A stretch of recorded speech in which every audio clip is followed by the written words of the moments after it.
This is Escape from Mr. Lemoncello's Library, Chapter 38 by Chris Grabenstein.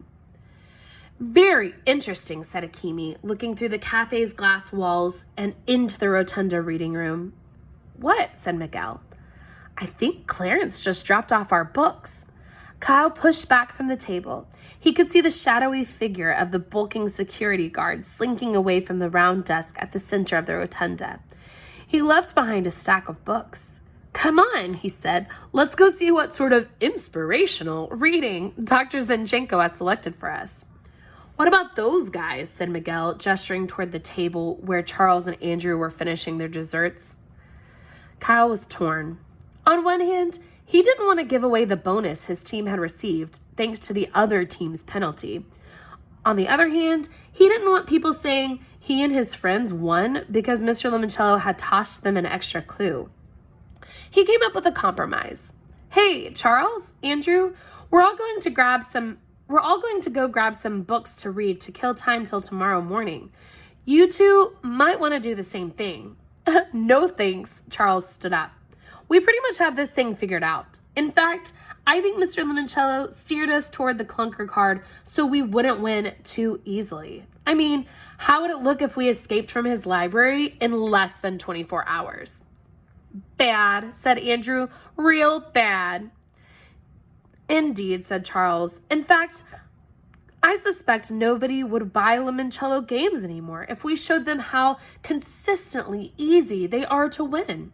Anyway, we're going upstairs so I can give Andrew a tour of my private suite. Would any of you care to join us? No thanks, said Akimi. Suit yourself. Oh, by the way, Mr. Lemoncello has a real video game console upstairs. Kyle felt his mouth going dry. It's top-of-the-line equipment, and it plays real games, not just educational stuff. Care to join us, Keeley? We're going to play Squirrel Squad 6, the new edition. According to the game box, it won't be released to the general public until early December. Kyle felt sweat beading on his forehead. His palms were moist. His fingers were twitching, itching to thumb toggle a joystick. But finally, after the inside of his mouth had turned to sandpaper, he said, No thanks, Charles. We're just gonna, read. After Charles and Andrew headed up to the third floor to play what was probably the most awesome version ever of Mr. Lemoncello's most awesome video game ever, if Charles Chiltington was actually telling the truth, Kyle and his teammates hurried out to see what books were waiting for them on the librarian's table.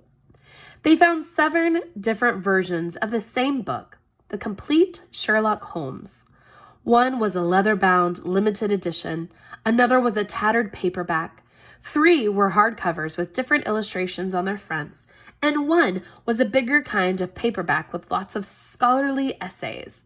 And the 7th was an e-reader with only the one title loaded onto it. I think Mr. Lemoncello wants us to start a book club, said Sierra. What do you mean? Asked Kyle. We all read the same book and then get together later to discuss it and share our opinions. It's fun, said Miguel. We have a book group at school. Are you in it? Asked Sierra. Yeah, maybe you'd like to join us sometime? I would. Thank you, Miguel. Akimi cleared her throat. Now what? She said to Kyle. Kyle shrugged. Like I told Charles, we read. Everybody grabbed a copy of the Sherlock Holmes book. Nobody went for the e-reader. Upstairs on the 3rd floor, Haley tiptoed around to the Lemoncello Abelia room. When she had visited the mini museum earlier, she hadn't really looked around. Now she hoped to find another book from the memorable reads displayed, a little golden book called Baby's Mother Goose, Pat a Cake, which could have been something Mr. Lemoncello read or had read to him when he was a very young boy. Haley made her way past the orderly stacks of books through a doorway and into what looked like a recreation of Mr. Lemoncello's childhood bedroom. A cramped space crammed with 2 bunk beds that he had shared with his 3 brothers. Next to one of the lower bunks was a bookcase made out of plastic milk crates.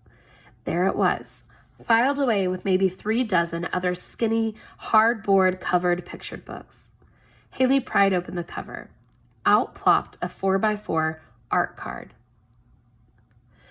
She quickly folded it in half and stuffed it inside her sneaker with her bandits clue, because now she was pretty certain that bandits had at one time or another crawled in to this building back when it was a bank.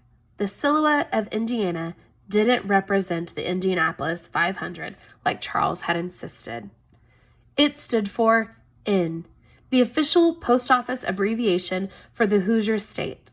First thing in the morning when the doors reopened, she needed to search through the Dewey Decimal rooms to find a clue that would tell her exactly how and where the bandits had crawled in. A tunnel? An air vent? A secret passageway on the first, second, or third floor between the old bank and the office building behind it? There was only one thing Haley was certain of. They hadn't crawled in through a book return slot.